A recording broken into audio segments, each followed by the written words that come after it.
নমস্কার বন্ধুরা, sister tasty kitchen আপনাদের সবাইকে স্বাগত জানাই। আর আজকে আমার থালি হচ্ছে সাদা ভাত, মোচার বড়া আর নেনুয়ার ঝাল আর কুচো মাছের ঝাল ভাজা। তো বন্ধুরা, কেমন লাগছে আমার এই রেসিপি? তো ভালো লাগলে একটু কমেন্টস দেবেন, লাইক করবেন, শেয়ার করবেন, কেননা আমার নতুন চ্যানেল। তো আপনারা যদি একটুখানি হেল্প না করেন তাহলে আমি এগিয়ে যেতে পারবো না। তো আপনাদের হেল্পটাই আমার সবথেকে বড় কথা। তো কেমন লাগছে? ভালো লাগছে নিশ্চয়ই।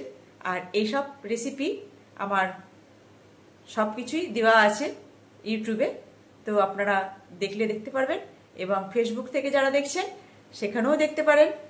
তো একটুখানি কমেন্টস দিয়ে যদি আপনি দেন, তো শেয়ার করেন, তো খুব ভালো হয়। তো আজকে এই আমার থালি। তো আজকে রাখছি, বাই।